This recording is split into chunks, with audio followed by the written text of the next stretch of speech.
तो हेलो बच्चों, स्वागत है आप सभी का राहुल एकेडमी की एक और बेहतर वीडियो में। तो प्यारे बच्चों, आज की इस वीडियो में हम लोग पढ़ने वाले हैं कक्षा 10 के विज्ञान का जो अनसॉल्व पेपर है। प्यारे बच्चों, इसके अंतर्गत जो प्रीवियस ईयर क्वेश्चन पेपर 2024 का है, सेट नंबर 5, जिसका संकेतांक है 824 IN। इस मॉडल पेपर का हम लोग कंप्लीट सोल्यूशन देखने वाले हैं। बस आपसे रिक्वेस्ट है प्यारे बच्चों, वीडियो को शुरू से लेकर के लास्ट तक देखिएगा, तभी चीज़ें आपको समझ में आएगी। यदि प्यारे बच्चों आपको वीडियो पसंद आएगी तो वीडियो को लाइक कर दीजिएगा और साथ ही साथ चैनल को सब्सक्राइब करना न भूलिएगा। तो चलिए बच्चों, बिना किसी देरी के आज की वीडियो को शुरू करते हैं। तो प्यारे बच्चों, यहाँ पर हम लोग खंड नंबर अ देखेंगे, ठीक है, जिसमें टोटल बहुविकल्पी प्रश्न होगा। और ये जो प्यारे बच्चों बहुविकल्पी प्रश्नों की संख्या टोटल कितनी होगी? 20 होगी, जो कि आपको OMR सीट में जो आंसर सही होगा उसी को भरना होगा, ठीक है। ब्लैक पेन से यूज करके उसको पूरा कलर करना होगा, ठीक है। तो चलिए हम लोग इसका पहला उपभाग जो दिया गया 1, इसका पहला क्वेश्चन देखेंगे। इसमें कह रहा है कि 10 सेंटीमीटर फोकस दूरी का एक उत्तल लेंस एक वस्तु के बराबर आकार का वास्तविक प्रतिबिंब बनाता है, तो वस्तु और उसके प्रतिबिंब के बीच की दूरी होगी, ठीक है। यानी कह रहा है कि 10 सेंटीमीटर फोकस दूरी का एक उत्तल लेंस है और कह रहा है कि जो वस्तु का आकार है वही प्रतिबिंब का आकार बना रहा है, ठीक है। यानी कि वस्तु का आकार और प्रतिबिंब का आकार दोनों सेम है। तो कह रहा है कि वस्तु और प्रतिबिंब के बीच की दूरी बताइए, ठीक है। तो फिर बच्चे, जो वस्तु और प्रतिबिंब की जो दूरी होगी वो 40 सेंटीमीटर होगी और ये ऑप्शन नंबर डी सही हो जाएगा, ठीक है। तो आइए इसको हम लोग फटाफट क्वेश्चन को सॉल्व करके देख लेते हैं, ठीक है। तो सबसे पहले इसका किरण आरेख बनाएंगे, ठीक है। तो इसमें कहा गया कि उत्तल लेंस है, तो यहाँ पर हम लोग उत्तल लेंस बनाएंगे, ठीक है। इसका मुख्य अक्ष खींच दे रहे हैं और इस तरह से करके यहाँ पर इसका प्रकाशीय केंद्र वो दर्शा देते हैं। मान लेते हैं लेंस का जो मुख्य फोकस है वो F यहाँ पर हो, ठीक है। तो इस लेंस से बाएं साइड मान लेते हैं स्मॉल u दूरी पर, मान लेते हैं स्मॉल u दूरी पर एक वस्तु स्थित है जिसका नाम दे देते हैं AB, ठीक है। यहाँ से हम क्या करते हैं, इस मुख्य अक्ष के समांतर एक प्रकाश किरण यहाँ पर लेंस पर आपतित करा रहे हैं। तो अपवर्तन के पश्चात ये जो फिर जो प्रकाश किरण होगी वो किससे होकर के जाएगी? मुख्य फोकस से होकर के गुजरेगी, ठीक है। और दूसरी प्रकाश किरण हम क्या करें, इस प्रकाशिक केंद्र O से भेज दें, ठीक है। तो जहाँ पर ये दोनों किरणें एक दूसरे काटेंगी वहीं पर वस्तु का प्रतिबिंब बन जाएगा, ठीक है। तो ये AB है, तो ये प्रतिबिंब मान लेते हैं A', B' है, ठीक है। तो मान लेते हैं इसका आकार, यानी कि अगर मान लेते ये कितना है, H है, तो प्रतिबिंब का आकार क्या होगा? H होगा प्रश्नानुसार, ठीक है। तो कह रहा है कि ये जो प्रतिबिंब बना, मान लेते हैं कि ये यहाँ से लेंस से V दूरी पर बना है। तो कह रहा है कि वस्तु की दूरी और प्रतिबिंब के बीच की दूरी ज्ञात करनी, यानी कि हम ये कह सकते हैं U + V का मान आपको बताना है, ठीक है। तो आइए यहाँ पर हम लोग सॉल्व करते हैं, ठीक है। तो फिर बच्चों यहाँ पर देखो, जो लेंस की जो फोकस दूरी दे रखा है प्रश्न में, कह रहा है कि वो 10 सेंटीमीटर है, ठीक है। यहाँ से यहाँ तक की जो फोकस दूरी 10 सेंटीमीटर है, ठीक है।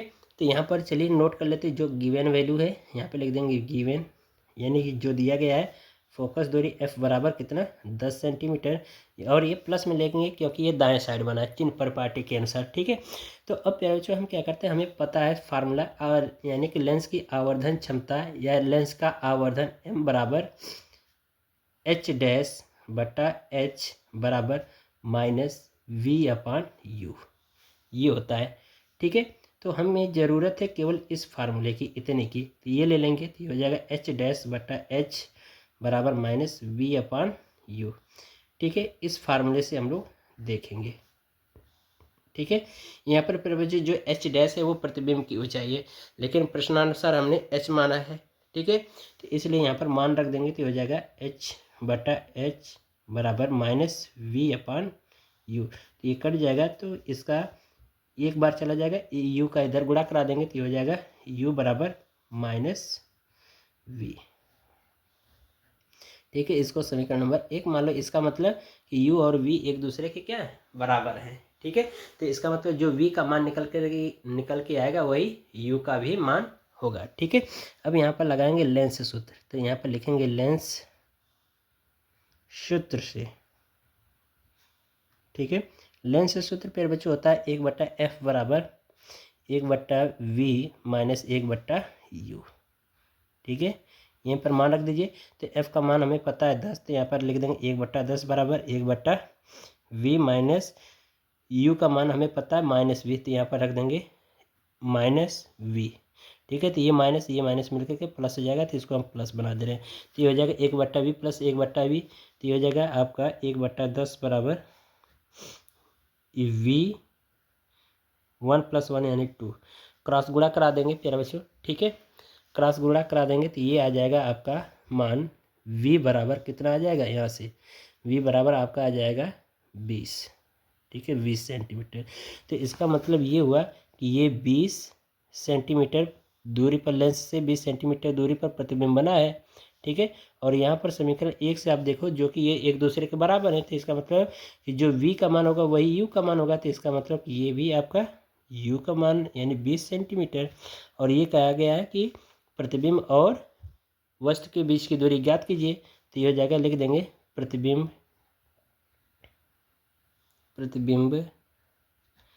तथा वस्तु की दूरी बराबर, यानी कि u + v बराबर कितना हो जाएगा, 40 सेंटीमीटर। यही आंसर हो जाएगा। ठीक है, बात समझ में आ रही। अब फिर बच्चों अगला क्वेश्चन देखेंगे।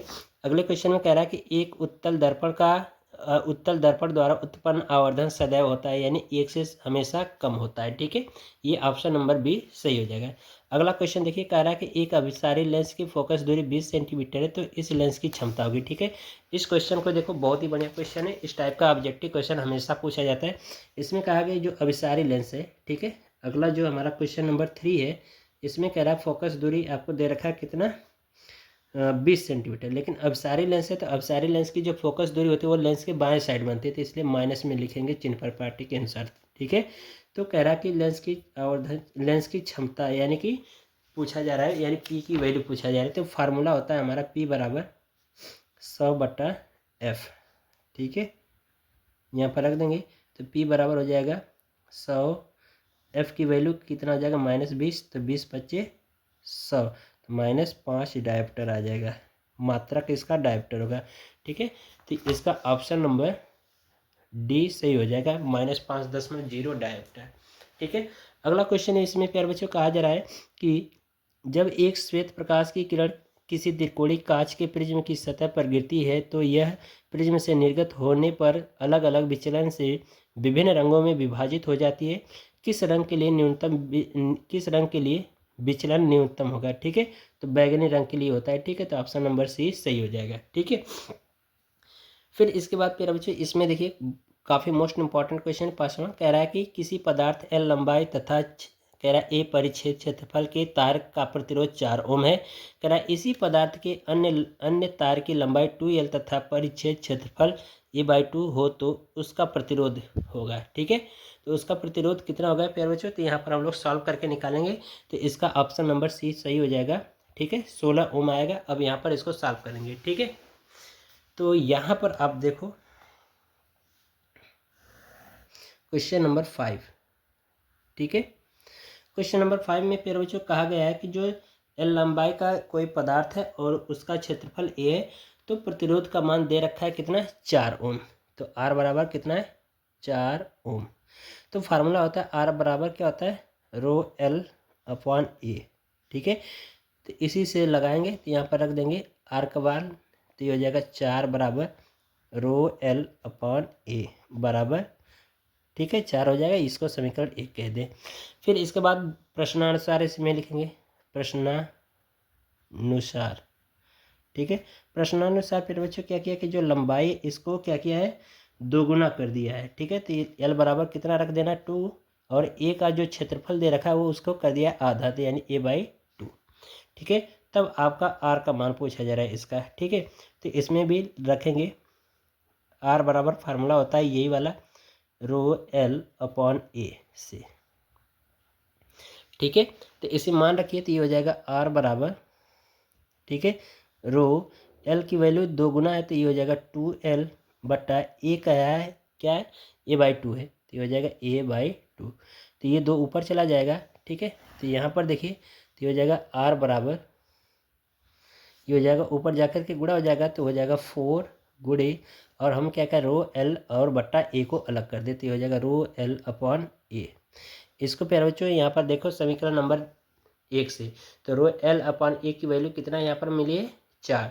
तो यहाँ पर रो एल अपान ए की जगह पे हम क्या लिख सकते हैं 4। तो यहाँ पर लिख देंगे समीकरण 1 से, समीकरण 1 से। तो ये हो जाएगा आर बराबर 4 गुणे 4, तो आर बराबर कितना 16 ओम, ये आंसर हो जाएगा। तो इसका प्यारे बच्चों यहाँ पर ऑप्शन नंबर कितना सही होगा, सी सही हो जाएगा। ठीक है, चलिए अगला क्वेश्चन देखते हैं प्यारे बच्चों। अगले क्वेश्चन में प्यारे बच्चों कहा जा रहा है कि निम्नलिखित में से कौन किसी परिपथ में विद्युत शक्ति को नहीं प्रदर्शित करता है। यानी कि इसमें जो आपको 4 विकल्प दिए गए, इसमें कह रहा है कि कौन विद्युत शक्ति का फार्मूलों को व्यक्त नहीं करता है। तो इसका प्यारे बच्चों ऑप्शन नंबर सी सही होगा, यानी I/R²। ठीक है, बाकी सभी शक्ति को दर्शाते हैं, ये वाला भी दर्शाता है, ये भी दर्शाता है, ये भी, लेकिन ये नहीं दर्शाता, तो यही सही हो जाएगा। ठीक है, अब इसके बाद 7वें प्यारे बच्चों कहा जा रहा है कि किसी धारावाही चालक के कारण उसे r दूरी पर स्थित किसी बिंदु पर उत्पन्न चुंबकीय क्षेत्र होता है। ठीक है, तो इसका ऑप्शन सी सही हो जाएगा, यानी कि r के व्युत्क्रमानुपाती होता है। ठीक है, यानी कि जो चुंबकीय क्षेत्र होता है वो जो दूरी है जहाँ पर चुंबकीय क्षेत्र की तीव्रता ज्ञात करनी है, तो उसकी दूरी के क्या होता है, व्युत्क्रमानुपाती होता है। ठीक है, यानी कि हम कह सकते हैं कि जो चुंबकीय क्षेत्र है वो उसके बीच की दूरी की क्या होता है, व्युत्क्रमानुपाती होता है। ठीक है, तो ऑप्शन नंबर सी सही हो जाएगा। इसके बाद प्यारे बच्चों 8वें में कह रहा है कि हाइड्रोजन आयन की प्रकृति होती है, यानी कि हाइड्रोजन आयन की प्रकृति किसमें होता है, अम्लीय में होता है। तो इसलिए ऑप्शन नंबर ए सही हो जाएगा। ठीक है, आइए अगला क्वेश्चन देखते हैं। अगला क्वेश्चन देखिए प्यारे बच्चों 9वां। इसमें कहा जा रहा है कि धावन सोडा के एक अणु में जल के अणुओं की संख्या है। ठीक है, यानी कह रहा है कि धावन सोडा के एक अणु में जल के अणुओं की संख्या कितनी है। ठीक है, तो 10 होती है प्यारे बच्चों, तो ये हो जाएगा ऑप्शन नंबर डी सही। ठीक है, इसके बाद कहा जा रहा है 10वें क्वेश्चन में कह रहा है कि निम्नलिखित में से कौन अधातु है। ठीक है, यानी कि इसमें आपको 4 ऑप्शन दिए गए, इसमें पूछ रहा है कि कौन अधातु है। तो इसमें आपकी हीलियम क्या होगी, अधातु होगी, जो कि ऑप्शन नंबर सी सही हो जाएगा। ठीक है, कह रहा है कि धातुओं के लिए कौन सत्य नहीं, यानी कह रहा है कि धातुएं सदैव ससंयोजक बंध बनाती हैं। ठीक है, यही प्यारे बच्चों क्या होता है, सत्य नहीं है। ठीक है, बाकी सभी क्या होंगे, सत्य होंगे, यानी कि धातुएं धनायन बनाती हैं, इलेक्ट्रॉन त्याग करने की प्रवृत्ति रखती हैं, विद्युत चालकता का गुण प्रदर्शित भी करती हैं, यानी विद्युत चालकता का गुण भी पाया जाता है। तो इसका मतलब ये बी सी डी जो है ये धातु के गुण है, लेकिन ये वाला नहीं है, तो इसलिए यही सही हो जाएगा। कह रहा है कि प्लास्टर ऑफ पेरिस की जल से अभिक्रिया कराने पर किससे कराया जाता है, जिप्सम से कराया जाता है। तो ऑप्शन नंबर बी सही हो जाएगा। ठीक है, यानी जिप्सम। फिर इसके बाद प्यारे बच्चों कह रहा है एथेनॉल को सोडियम से क्रिया कराने पर प्राप्त होता है। ठीक है, एथेनॉल से हम क्या करते हैं, सोडियम से क्रिया कराते हैं, तो क्या प्राप्त होता है, हाइड्रोजन गैस मुक्त होती है इसमें। ठीक है, तो ये हो जाएगा आपका ऑप्शन नंबर बी सही, यानी H2 गैस। फिर इसके बाद प्यारे बच्चों यहाँ पर देखिए उपभाग 3, यानी कि अब यहाँ पर बायोलॉजी से संबंधित क्वेश्चन रहेंगे, साइंस के। कह रहा है कि मानव में लिंग गुणसूत्रों की संख्या होती है, लिंग गुणसूत्रों की संख्या प्यारे बच्चों 2 होती है। ठीक है, वैसे कहा जाए तो मनुष्यों में गुणसूत्रों की संख्या 46 होती है। ठीक है, बात समझ में आ रही। लेकिन इसमें कहा जाए कि जो 44 होते हैं वो कायिक जनन के होते हैं, बाकी एक जोड़ी जो होता है, यानी कि 2 जो गुणसूत्रों की संख्या होती है वो किसके लिए होता है, लिंग गुणसूत्र, यानी लिंग का निर्धारण करते हैं। तो इसलिए ऑप्शन नंबर बी सही हो जाएगा। ठीक है, अब इसके बाद यहाँ पर कह रहा है कि शरीर के बाहर से ऑक्सीजन को ग्रहण करना तथा कोशिकीय आवश्यकता अनुसार, ठीक है, कोशिकीय आवश्यकता अनुसार खाद्य स्रोत में विघटन को कहते हैं। ठीक है, यानी कह रहा है कि शरीर के बाहर से ऑक्सीजन को ग्रहण करना तथा कोशिकीय आवश्यकता के अनुसार कह रहा है कि खाद्य स्रोत के विघटन को कहते हैं। तो प्यारे बच्चों इसका ऑप्शन नंबर सी सही होगा, यानी श्वसन कहते हैं। ठीक है, ये हो गया। अब इसके बाद यहाँ पर देखिए कहा जा रहा है 16वें क्वेश्चन में कह रहा है कि मस्तिष्क का मुख्य सोचने वाला भाग कौन सा होता है, अग्र मस्तिष्क होता है। ठीक है, ऑप्शन नंबर ए सही हो जाएगा। इसके बाद प्यारे बच्चों कहा जा रहा है कि निम्नलिखित में पौधों में से किसका पुष्प एक लिंगी होता है, यानी कि ये आपको दिया गया पौधा है और इसमें पूछ रहा है कि इनके जो पुष्प होते हैं वो कौन से एक लिंगी होते हैं, किस पौधे के। तो यहाँ पर पपीता का जो पौधा है प्यारे बच्चे, इसके जो पुष्प होते हैं वो एक लिंगी होते हैं। ठीक है, तो इसलिए ऑप्शन नंबर डी सही हो जाएगा। 18वें में कहा जा रहा है प्यारे बच्चों, कह रहा है कि एक कोशीय स्तर पर उपलब्ध कार्बनिक पदार्थों की कितनी मात्रा अगले पोषी स्तर पर पहुंचती है। ठीक है, तो प्यारे बच्चे इसका जो ऑप्शन नंबर सही होगा प्यारे बच्चे वो हो जाएगा आपका डी, सॉरी बी। ठीक है, 10%। फिर इसके बाद प्यारे बच्चों कहा जा रहा है कि भोजन में प्रकाश संश्लेषण का उत्पादन होता है। ठीक है, यानी कि जो पौधे हैं जब वो भोजन बनाते हैं यानी प्रकाश संश्लेषण की क्रिया द्वारा, तो वो उससे क्या उत्पन्न होता है, तो ग्लूकोज साथ में ऑक्सीजन और जल भी मुक्त करते हैं। तो ये ऑप्शन नंबर बी सही हो जाएगा। ठीक है, बात समझ आ रही। अब प्यारे बच्चों विषय में कह रहा है कि निम्न में से कौन एक पादप हार्मोन नहीं है। तो प्यारे बच्चों यहाँ पर देख रहे हो ऑक्सिन जो है पादप हार्मोन है, जिब्रेलिन भी पादप हार्मोन है, साइटोकाइनिन भी पादप हार्मोन है, पर एस्ट्रोजन नहीं है। ठीक है, तो यही ऑप्शन नंबर सी सही हो जाएगा, यानी एस्ट्रोजन। ठीक है, यानी कि ये जो एस्ट्रोजन होता है ये पादप हार्मोन्स नहीं होता है। ठीक है, इस तरह से प्यारे बच्चे जो बेस्ट है ऑब्जेक्टिव टाइप के क्वेश्चन मैंने करा दिया। यदि प्यारे बच्चों थोड़ा सा भी डाउट होगा तो एक बार वीडियो को बैक करके पुनः देखिएगा, हर एक चीज़ें क्लियर हो जाएंगी। ठीक है, जो क्वेश्चन आपको सॉल्व कराने वाला था वो मैं सॉल्व करा करके आपको दिखाया। ठीक है, बाकी जो आपको थ्योरेटिकल पार्ट में क्वेश्चन थे उनको मैंने टिक लगा करके आपको बता दिया। ठीक है, आइए अब हम लोग खंड ब देखेंगे जो कि ये वर्णात्मक प्रश्न होगा। ठीक है, और इसका उपभाग 1 होगा। इसमें कह रहा है कि कारों के पश्च दृश्य दर्पण के लिए कौन सा प्रकार का दर्पण प्रयोग करते हैं, इसे क्यों वरीयता दी जाती है। यानी कि इसमें ये कह रहा है कि कार के पश्च दृश्य यानी पीछे का दृश्य देखने के लिए हम कौन सा दर्पण उपयोग करते हैं और इसकी वरीयता क्यों दी गई। तो प्यारे बच्चों जो पश्च दृश्य देखने के लिए जो इस दर्पण का उपयोग किया जाता है वो है उत्तल दर्पण। ठीक है, उत्तल दर्पण, बात समझ आ रही। पश्च दृश्य देखने के लिए, और जो हेडलाइट होती है प्यारे बच्चों, हेडलाइट में कौन सा दर्पण लगाया जाता है, तो अवतल दर्पण लगाया जाता है। ठीक है, तो ये भी ध्यान रखना है, हेडलाइट में कौन सा दर्पण होता है, अवतल। ठीक है, लेकिन प्यारे बच्चों ये कहा जाए जो साइड शीशा लगा होता है वो कौन सा दर्पण होता है, उसमें उत्तल दर्पण होता है। ठीक है, ये चीज़ समझ में आ रहा है। अब इसके बाद प्यारे बच्चों इसमें कह रहा है कि 3 सेंटीमीटर ऊंचाई की एक वस्तु अवतल दर्पण से 8 सेंटीमीटर की दूरी पर रखी है, जो 4.5 सेंटीमीटर ऊंचाई का आभासी प्रतिबिंब बनाता है। कह रहा है कि प्रतिबिंब की स्थिति तथा दर्पण की फोकस दूरी ज्ञात कीजिए। ठीक है, आइए इस क्वेश्चन को हम लोग सॉल्व करते हैं। ठीक है, तो सबसे पहले प्यारे बच्चे जो गिवन वैल्यू है उसको नोट कर लेते हैं। ठीक है, तो यहाँ पर लिखेंगे गिवन। इसमें देखिए कहा गया है कि कह रहा है कि 3 सेंटीमीटर ऊंचाई की एक वस्तु है। ठीक है, तो हम वस्तु की ऊंचाई मान लेते हैं h, जो कि कितना है 3 सेंटीमीटर है, तो ये हो जाएगा आपका 3 सेंटीमीटर। ठीक है, फिर इसके बाद कहा जा रहा है कि अवतल दर्पण से 8 सेंटीमीटर की दूरी पर रखी है, यानी कि जो वस्तु अवतल दर्पण से 8 सेंटीमीटर की दूरी पर रखी है, तो यानी कि वस्तु की दूरी u बराबर -8 सेंटीमीटर, क्योंकि बाएं साइड रखा जाएगा तो ये माइनस में लिखा जाएगा चिन्ह पर पाटे के अनुसार, -8 सेंटीमीटर हो गया। अब इसके बाद इसमें देखिए प्रश्न में कहा जा रहा है कि 4.5 सेंटीमीटर ऊंचाई का आभासी प्रतिबिंब बनाता है, यानी कि एच डैश की वैल्यू आपको दे रखा है, प्रतिबिंब की ऊंचाई 4.5 सेंटीमीटर। ठीक है, फिर इसके बाद इसमें देखिए आगे कहा जा रहा है कि प्रतिबिंब की स्थिति तथा दर्पण की फोकस दूरी ज्ञात कीजिए, यानी कि v का मान और f का मान पूछा जा रहा है। ठीक है, तो चलिए इसको सॉल्व करते हैं। ठीक है, इसमें प्यारे बच्चों दर्पण का उपयोग किया गया, तो यहाँ पर हम क्या करेंगे, दर्पण सूत्र लगाएंगे। ठीक है, तो हमें v का मान निकालना है, तो v का मान कैसे निकलेगा, देखो एक हमें फार्मूला पता है दर्पण में कि h डैश बटा h बराबर v/u, ये हमें फार्मूला पता है प्यारे बच्चों।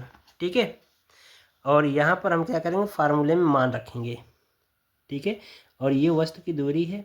ठीक है, तो इसमें मान रखिए,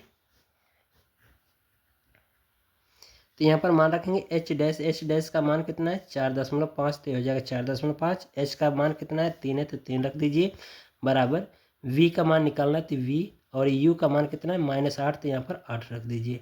ठीक है, अब इसका क्या करें प्यारे बच्चों, क्रॉस गुणा करा दे। ठीक है, तो इसको भाग कर दीजिए, तो हो जाएगा 3 एकम 3, ये हो जाएगा 15 3 45, यानी 1.5। ठीक है, तो ये हो जाएगा आपका कितना 1.5 बट्टा 1 बराबर ये हो जाएगा -v/8। ठीक है, तो हम क्या करें, इनका क्रॉस गुणा करा दें तो ये हो जाएगा आपका, ये हो जाएगा v बराबर माइनस हो जाएगा ये 5 और 40 की 0 हासिल 4 8 एकम 8 4 12 एक अंक के बाद दशमलव, यानी कि v बराबर आ जाएगा आपका कितना -12 सेंटीमीटर। ये आंसर हो गया फिर बच्चों। ठीक है, अब इसके बाद हम लोग आगे क्वेश्चंस को सॉल्व करेंगे। किसका मान पूछा गया, फोकस दूरी f का, तो यहाँ पर दर्पण सूत्र लगाएंगे, तो यहाँ पर लिखेंगे दर्पण सूत्र से। ठीक है, तो ये हो जाएगा 1/f बराबर 1/v प्लस 1/u से। ठीक है, तो ये हो जाएगा 1/f बराबर v का मान फिर बच्चों हमें पता चल गया कितना -12। ठीक है, तो ये हो जाएगा आपका 1/-12 और ये हो जाएगा माइनस u का मान यहाँ पर हमें पता है कितना -8। ठीक है, तो ये हो जाएगा प्लस प्लस, यहाँ पर प्लस होगा और यहाँ पर -8 हो जाएगा। ठीक है, और एक चीज़ प्यारे बच्चों ध्यान रखना है कि ये जो प्यारे बच्चों जो प्रतिबिंब की जो वस्तु की ऊंचाई है, प्यारे बच्चों जो प्रतिबिंब की ऊंचाई है ना वो नीचे की ओर बना है ना, प्रतिबिंब नीचे की ओर, तो इसलिए यहाँ पर माइनस रखा जाएगा। तो ये माइनस माइनस प्लस हो जाएंगे या कट जाएंगे, तो ये आपका v का मान प्लस में आ जाएगा। ठीक है, यहाँ पर इसको प्लस में रखेंगे तो ये हो जाएगा आपका 1/f बराबर 1/12 माइनस 1/8। ठीक है, ये हो जाएगा। अब प्यारे बच्चों इसको हम क्या करेंगे, सॉल्व कर देंगे। ठीक है, तो जब इसको सॉल्व करेंगे तो फाइनली प्यारे बच्चों जो f का मान आएगा वो आ जाएगा आपका -24 सेंटीमीटर। ठीक है, ये आंसर हो जाएगा, सॉल्व कर लेना आ जाएगा। ठीक है, अगला क्वेश्चन देखेंगे प्यारे बच्चों। यहाँ पर देखिए लिखा गया है कि निकट दृष्टि दोष क्या है, किरण आरेख द्वारा समझाइए। किसी लेंस द्वारा यह, यानी किस लेंस द्वारा यह दोष संशोधित किया जाता है। तो प्यारे बच्चों मैंने निकट दृष्टि दोष पढ़ा रखा है, वीडियो का लिंक आपको डिस्क्रिप्शन में मिल जाएगा, वहाँ से इसको देख लेना। ठीक है, निकट दृष्टि दोष भी पढ़ाया हूँ, दूर दृष्टि दोष भी पढ़ाया हूँ, पूरा डिटेल डिस्कस करा हूँ, उसको जरूर देखना। ठीक है, अब इसके बाद प्यारे बच्चे यहाँ पर कहा जा रहा है कि स्वच्छ आकाश का रंग नीला क्यों प्रतीत होता है, व्याख्या कीजिए। तो प्यारे बच्चे ज़्यादातर ये क्या होता है, प्रकाश के प्रकीर्णन के कारण होता है। ठीक है, तो इसकी जो पूरी वीडियो मैं आपको प्रोवाइड कर दूंगा। ठीक है, इसमें देखिए कहा जा रहा है कि एक समान चुंबकीय क्षेत्र में धारावाही चालक पर बल किन किन बातों पर निर्भर करता है। तो प्यारे बच्चे ये जो क्वेश्चन इसको भी मैंने पढ़ा रखा है, वीडियो के डिस्क्रिप्शन में आपको मिल जाएगा, देख लेना सभी क्वेश्चन। ठीक है, यहाँ पर हम लोग क्वेश्चन को सॉल्व करेंगे। तो कह रहा है कि विशिष्ट प्रतिरोध का मात्रक होता है, तो विशिष्ट प्रतिरोध का मात्रक प्यारे बच्चों ओम मीटर होता है। ठीक है, ये हो गया। बस अब यहाँ पर क्या किया गया है, क्वेश्चन को यहाँ पर दे दिया है, इसको पूछ रहा है कि उत्पन्न ऊष्मा की गणना करनी, जो कि जो प्रतिरोध आर का मान 25 ओम है, वी का मान 12 वोल्ट है। ठीक है, तो आइए इसको हम लोग सॉल्व करते हैं। ठीक है, तो इसमें देखिए प्रतिरोध R बराबर 25 ओम है। ठीक है, क्वेश्चन नंबर आपका तीसरे का सेकंड है। ठीक है, R बराबर दे रखा है कितना 25 ओम और V बराबर दे रखा है 12 वोल्ट। ठीक है, तो कह रहा है, और यहाँ पर देखिए प्रश्न में कहा जा रहा है प्रति मिनट जूल, यानी कि कह रहा है प्रति मिनट जूल में उत्पन्न ऊष्मा की गणना करनी है। ठीक है, तो प्रति मिनट का मतलब कि 1 मिनट, यानी 1 मिनट को हम कह सकते हैं जो समय है वो कितना है 60 सेकेंड है। तो टी बराबर कितना आ जाएगा 60 सेकेंड।